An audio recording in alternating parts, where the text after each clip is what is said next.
A woman wrote into the Cuts What Your Therapist Really Thinks column and asked for help, but her problem didn't sit too well with the therapist.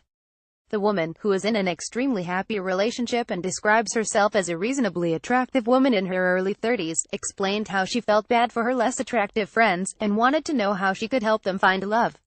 She wrote, "I am part of a female friendship group that would typically be considered very attractive, slim, and fit.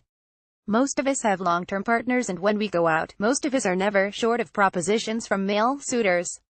My problem is this: I have two friends who would not be described as conventionally attractive. They are both longing for a partner and a family, and as we all get farther into our 30s, this is becoming increasingly problematic."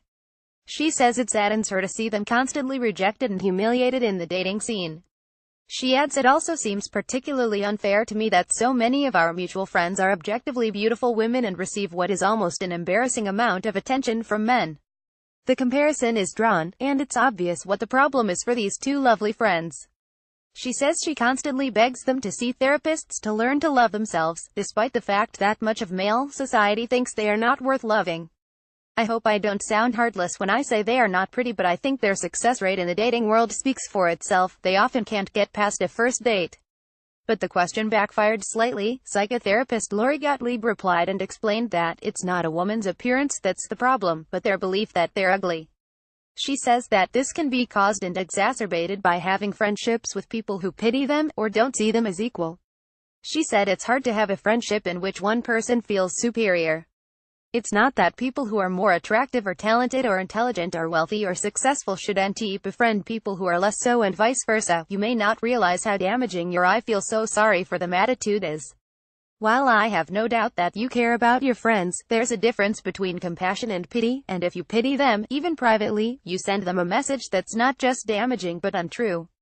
She continues, "Your contention, for instance, that the fact that much of male society thinks they are not worth loving is hardly a fact. Sure, the men who hit on the very attractive, slim, and fit women in your social circle may not be drawn as strongly to these two friends based on the dynamics of a bar. But how you go from that to the conclusion that much of male society thinks they are not worth loving is quite a leap. How do you explain the statistical majority of women in the world who aren't very attractive, slim, and fit, and yet somehow find themselves married to men who presumably consider them worth loving?" She says the woman is contributing to her friend's belief in this so-called reality. She advises the woman questions her assumptions about men and women, and attraction and worth, for her own sake.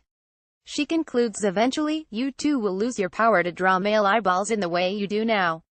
One day you'll be sipping drinks at a table next to some very attractive 25-year-olds, or walking down the street with your teenage daughter and her friends, and find that the propositions from male suitors are directed elsewhere.